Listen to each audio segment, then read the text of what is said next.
Okay, hello and welcome to another special session of Let's Talk podcast. And thank you everyone for giving so much love and feedback about what we are doing.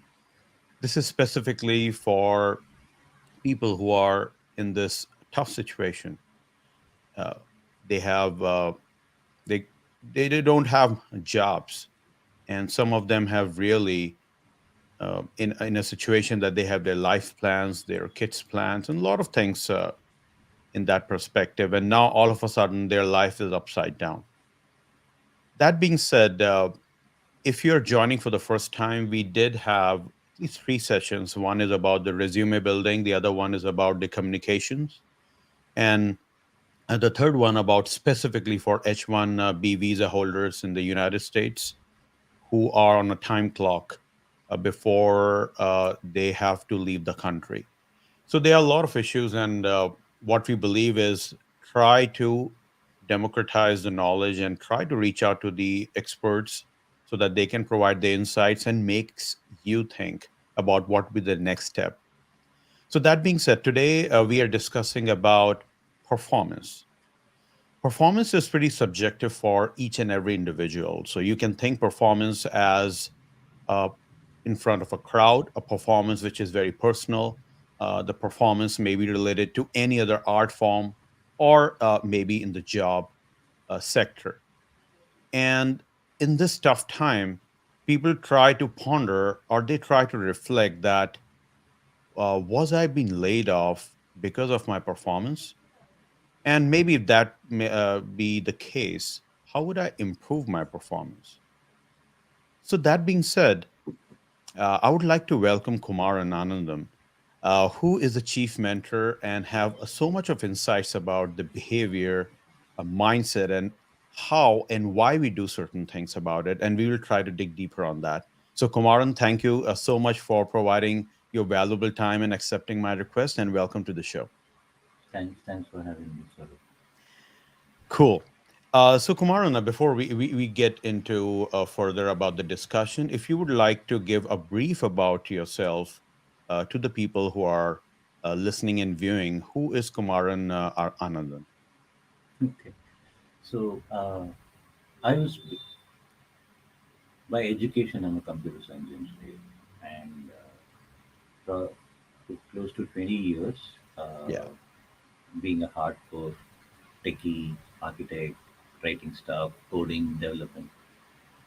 It dawned on me that to get real change in life's people, tech alone isn't enough.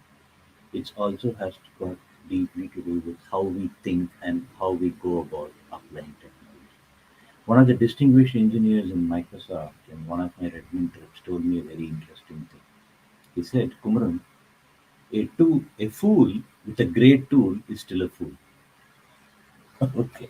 So So true. it kind of dawned on me that uh, how we think about it, how we approach something is lot more important than the tool that you have.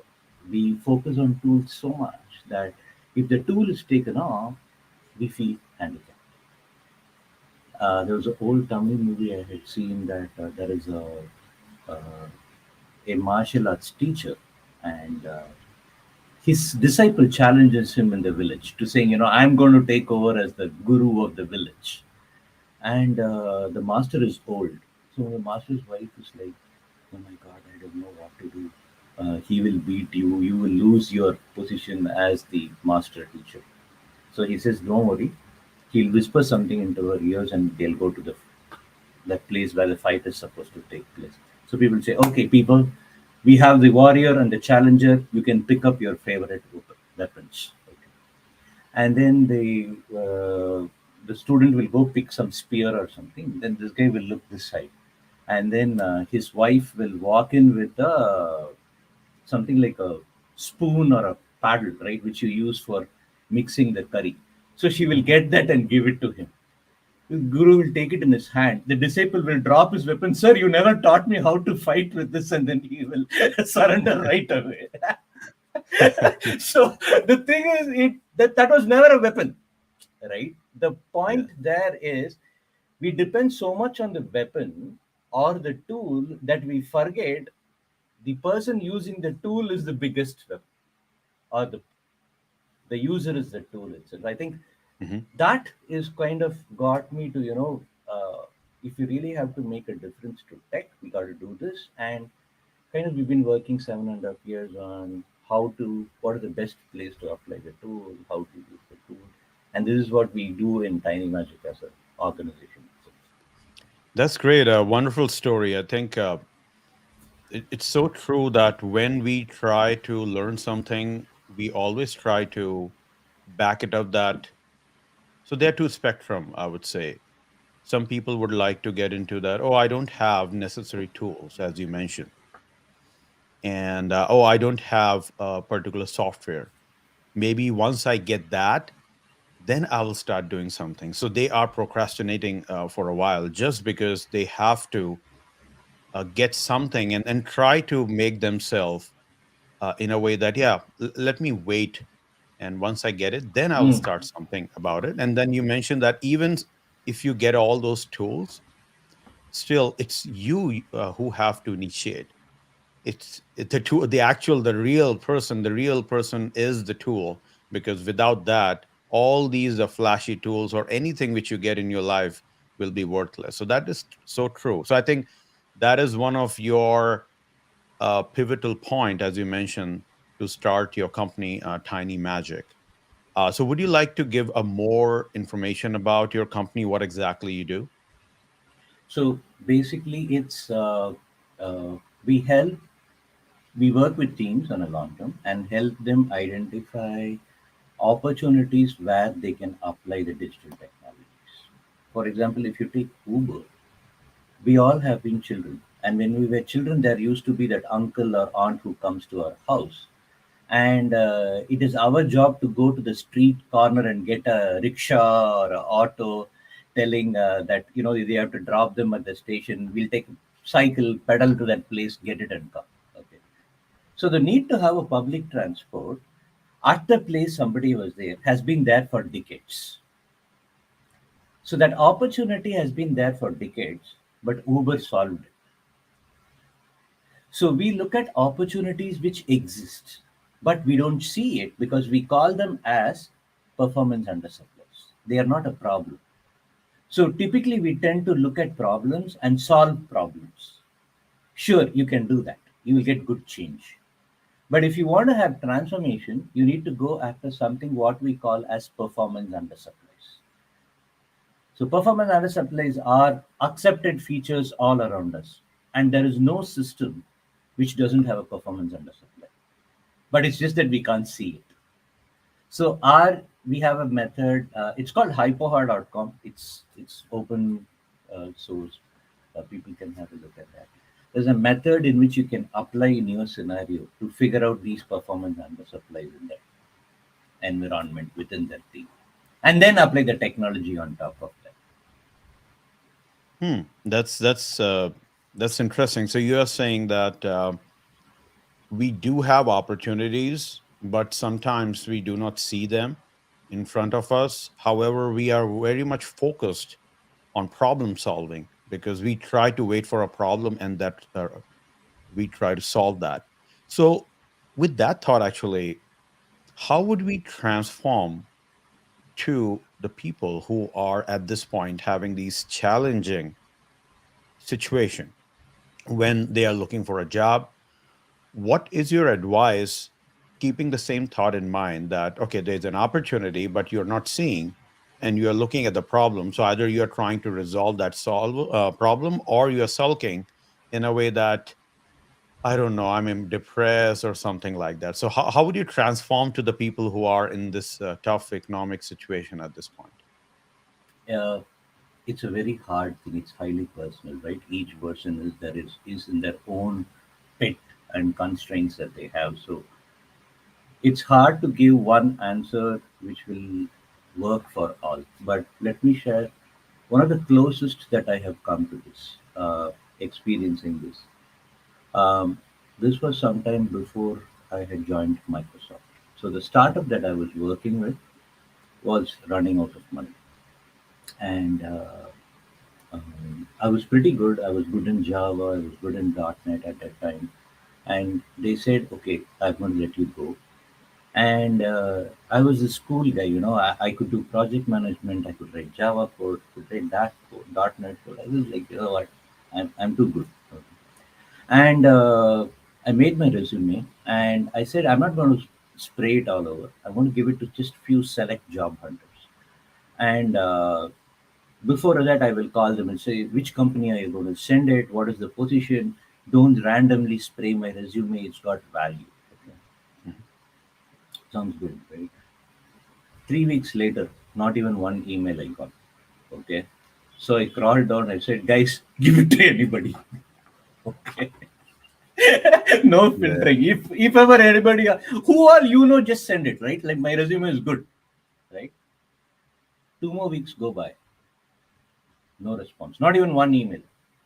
Okay. Now I'm going to all monster.com, naukri.com and uploading my resume desperately. Okay. Now, I think it was, at that time, it was horrible, right? Like, I think I'm so good in tech. I'm the one of the few project managers who can write code. These are all the image that I have of myself, right? But the world out there is saying, you're not even worth responding to an email. Okay, now the gap is so much that it just takes you down on a spiral. Uh, and at that time, I was thinking, okay, what tech can I know? I already know tech. It's not that somebody told me, oh, you don't know this tech, since I'm not giving you a job, right? It's just that people are just not responding, right? Mhm. There's no call. If a call comes, at least I'll get some feedback that, okay, I messed up here. I need to pick up things like That's that. true. Yeah. So, it went on like after like till 4 weeks I was not too worried about it. Luckily I didn't have financial pressure that I had to get to a job. But it's a huge ego hit. Your ego really takes a severe beating, right? Your confidence gets eroded. What the hell am I thought I was that, and I'm nobody. And I'm going down this spiral, right? Really sulking, as you had said, right? It'll be like, I'll be like throughout the day. Watch some movie, you don't feel like movie, and it's like it's all those movie dialogue. Oh, I don't feel like whatever Mhm. I'm doing, kind of.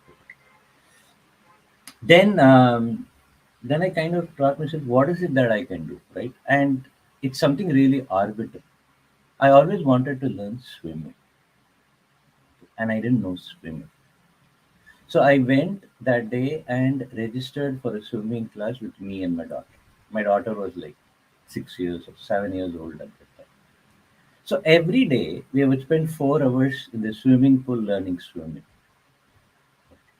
So when I started doing that, um, I started feeling good that I'm still doing something. I'm learning something, and the jobless state continued for another 3 weeks after that. So effectively, it was like around 8 to 9 weeks I was jobless. I mean, 8 to 9, 2 months nearly. Mhm.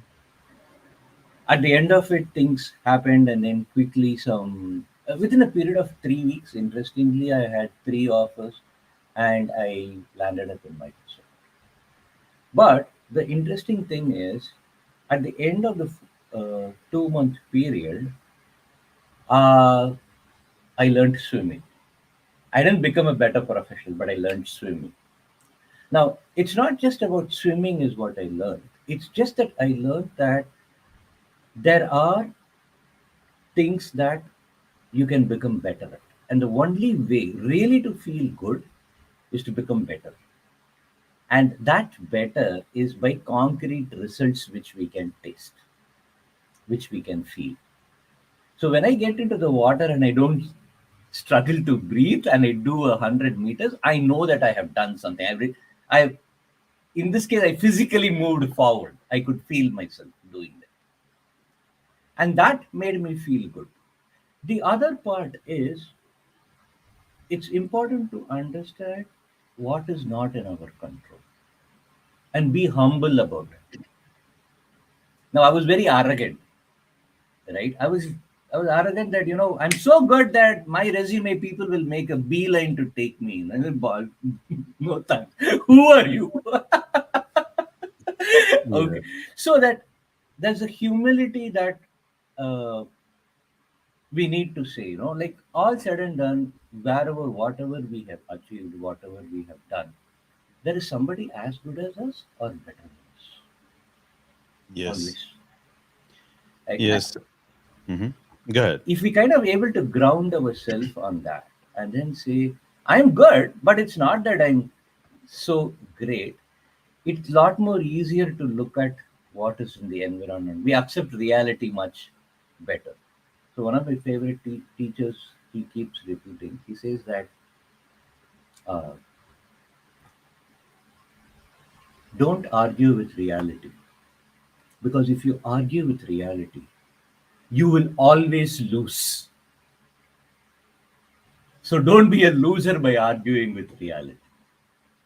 So when things like this happens, so the biggest lesson that came is the reality is I am good. The market doesn't respond. That is what the reality is. Rest of the things is unknown. Right? What I know is I'm good at this. I know that nobody has responded to me. These are two things, and this is a fact. And I'm not powerful enough to change things. And whatever little that I could do, send out resume, talk to my friends, I have done that. Yeah. What else is there? There's something else I can do to become better. And then I will go deep inside myself to see. At that time, I could have done some other technology or something like that. But then I asked myself a question. Okay, Kumaran, what is it that you want to learn? Then came the answer. Let's do swimming.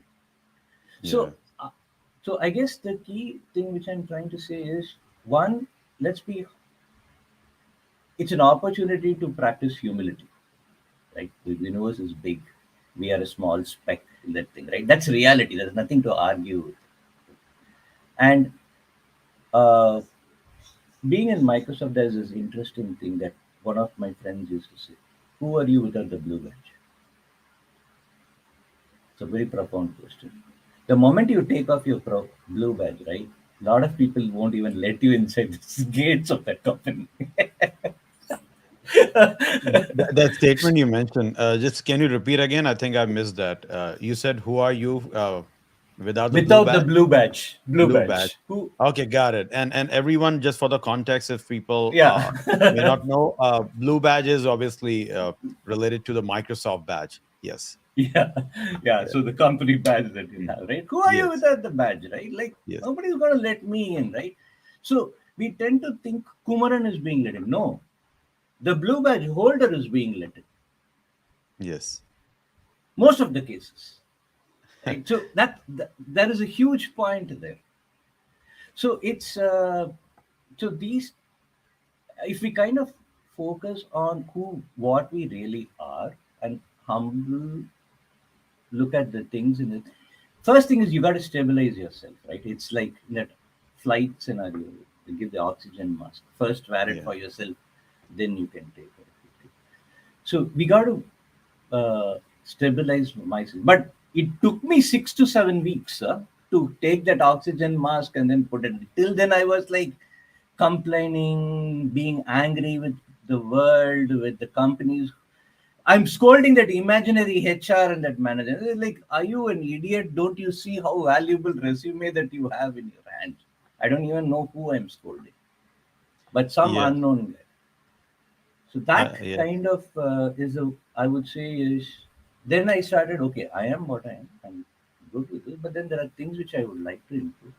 And when I could do something which I could evaluate myself as improving, then my mood changes. Now, fact of life is that if I'm jobless in the house, I am jobless in the house. And nobody else can make me feel happy. Because if anybody gives me a reason, I will tell them why that method is not good enough to make me happy. Make you happy. Yeah. Uh, and I think you have mentioned so much. Let me just try to unpack about your story because I just want to make sure that people really understand. As you mentioned that you started, you were pretty, I would say, overconfident at that time, right? That Yeah. you sent only a selected resume to a selected companies because you were thinking that at that particular point in time you will get job easily because you thought that you were pretty much qualified, and that is something which is important to understand for all job seekers and irrespective. I would say everyone who are working, that you are not perfect. You are not indispensable. There are always people who can replace you. So in that perspective, because when you are doing a job, you have to make sure that you always upskill yourself, always in a learning mode, because once you do when you stop learning, then the way how the technology is rapidly evolving, and being me in a cybersecurity, I know that every month or so there's so many new attacks coming in, and Microsoft and as well as other companies as well, they just really have to keep up with that challenge. So coming back to this, you mentioned that first of all, you try to reach out, and then the reality sets in, and then you get to know, no, I have to really cast my net broader and reach out to more companies. Still, things didn't work out, and then you opt in for the swimming. And this is something which I have seen a lot of people, specifically on LinkedIn, they are sharing that even though there's a negative side, that they are at home trying to reach out to different opportunities, also learn. So a lot of people are spending their time on reading books, reading and try to go to those activities which they never thought of, because they would like to, but they were always so much engrossed in their day-to-day life that they never try to reach out to that. Because there's one thing about what you want to do, what you're really passionate about, and what is your calling. So if your calling is about certain hobbies, like as you mentioned that you always want to learn swimming, and then you did and you felt nice, those nice vibes and those nice feeling will propagate to other aspects of your life as well, and you will have a different perspective of going through that. And because of that, you may not feel that emotions, the negative emotions which you used to in the past, and eventually got a job. And yeah, now you have a story. So I would also try to add on to this, apart from your story, is these things are not permanent. I know that some words are pretty cliched. You will be like, yeah, I have heard a lot of time. But the whole purpose of getting experts like you is that it's very nature of our existence that we goes in peaks and valleys. So it always happens that you have emotions, you have life situations. It's all about how you are resilient enough to be in that situation, or you really have to come out and get a benefit out of it. And always, when people are in the low part of their life, they at that particular point in time they have a different feeling, but then they have so many stories to tell. Have you ever wondered, people in defense, people in the military, army, and navy in different countries, why they have so many stories to tell? Because they have been to those situations. So that's why it's very important for everyone to keep learning, going through all the networks, and try to reach out, because the power of connection, which is, again, I always say that that's the motto of our podcast, is to connect people, because the power of connection opens so many doors which are closed in terms of the opportunities. uh, so yeah, that's the great way of putting, Kumaran, for and sharing the story about it. So let's go towards the end of our discussion. Obviously, I have so many things to discuss, but I just want to make sure that people get value and try to learn from that as well. In the shortened version, is what are the key takeaways at this point? If someone asks you that, okay, can you just give us three or four or five, whatever, ways to overcome from this opportunity? I say opportunity because that is an opportunity. If you think is as ordeal, obviously it is. But how you develop your positive mindset and try to learn a life lesson from specifically for the job seeker. So what's your perspective on that? So if I have to just uh, be humble, and the way to be humble is to Mhm. repeat to yourself, I shouldn't argue with reality, because if I argue with it, I will lose, and I'm not a loser. So it's very simple. Being humble is not being a loser. So the reality is, okay, shit happens, and boom. And second, I am what I am, right? Like what I know, what I did, what I did. Okay. What is happening around has got no relevance to me. It's not because of what I am. There could be hundred other reasons why it happens. Third thing is, find something which you wanted to become good at, which you wanted to learn. So the reason why I'm telling that is the only way you can give yourself a pass mark. You can tell yourself, oh, okay, I have improved. Because if I'm going to say, oh, the market needs Python, I'm going to learn Python, I have to wait till somebody recruits me and then says, oh, your Python skills, I took you in. But if it's something like, I always wanted to write, let's say, put up a website, or I always wanted to finish that garage, which door which was broken, I had to relay it. Hmm. Take a problem like that and solve it. So there's nobody else but you who will evaluate whether you have made progress or not. And I guess people just have to take my word for it that how is fixing a garage door going to make me get a job? No, it won't make you get a job, but you won't feel as bad as you are. And that is the most important thing. Whether we like it or not, you don't have a choice. Yes. I think if people can just keep coming back to this, right? Hmm. Reality is this, who I am, what I want. What is it that I would like to do? I haven't done. Let me go do that. That's the way to crawl out of the hole that's there. I think, let me just finish with the story, right? Hmm. There's this donkey which fell into a pit that was dug. Okay. And it was very heavy. So the villagers, some 4 or 5 villagers saw that, and it was braying its thing out. So they tried to lift it out with some ropes and things. The ropes kept breaking, and they couldn't lift it.